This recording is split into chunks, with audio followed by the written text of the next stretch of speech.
Tapi gini deh, dalam perjalanan berdemokrasi dari Mbak Yeni sendiri, pernah nggak sih punya atau dapat kritikan kayak gini? Dulu kan kritikan terhadap Gus Dur kan parahnya luar biasa. Pengen denger juga ceritanya ketika itu menghandle-nya gimana? Ya astagfirullah. Serahkan kepada Allah gitu. Karena kan kalau Ben Sukatani mungkin ya mereka akhirnya dipegang oleh Polri, akhirnya nggak bisa ngapa-ngapain. Iya, jangan dong. Nah, Jangan. kalau Mbak Yeni bisa mungkin kasih Kalau tips buat pemuda-pemuda paling kita gampang yang paling gampang Gus Dur itu dulu pernah dikritik sama Mas Miing. Ya kan? Dikritiknya agak ini ya, di Gumelar gitu kan. Malah diundang kan ke istana. Malah diundang ke istana. Cara-cara seperti gitu. itu ya. Jadi ya udah, ya malah bercanda-bercanda. Nggak apa-apa kritik itu apabila disampaikan dengan cara yang memang ada kebenarannya, harus kita terima.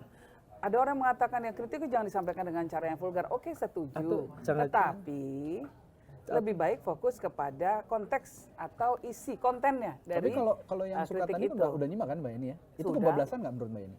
Enggak itu kan? memang refleksi dari apa yang dirasakan oleh masyarakat sih. Nggak kebablasan kan? Nggak kebablasan. Ada yang jauh lebih ngeri lagi. Banyak yang lebih ngeri. Kalau aku kan sekarang itu agak sedikit rajin ya. Jadi kalau membaca kasus something gitu ya di sosial media, di IG misalnya. Kalau baca komentarnya, misalnya kayak kasus yang penembakan tuh, bus rental misalnya. Itu kalau baca komentarnya tuh ngeri-ngeri sekali publik itu, masyarakat itu. Jadi memang kenapa lagu itu teramplify, saya kira ya benar karena memang jangan-jangan itu yang memang dirasakan oleh publik. Jadi Ben Sukatani itu justru menyampaikan apa yang justru menjadi keresahan publik. Dan itu nggak bisa dibendung saya kira ya. Nggak bisa dibendung. Nah cuman problemnya gini Mbak ini, kalau Gus Dur ini kan memang dia punya selera humor yang tinggi ya. Gitu. Apalagi yang kritik Miing misalnya ya, komedian misalnya. Nah jangan-jangan pemerintahan kita hari ini memang kekurangan selera humor jangan-jangan.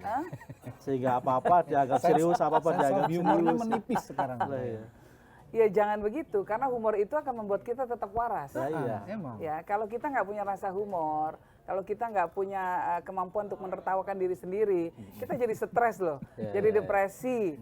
Kita kemudian menapaki hidup itu dengan kemurungan, dengan suasana negatif.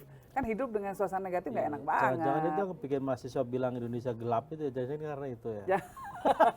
Yang penting di Kompas tetap terang ini. Ya, ngomong-ngomong Indonesia gelap, gimana Mbak Yeni melihat? Sepakat nggak? Memang banyak kemunduran-kemunduran yang terjadi.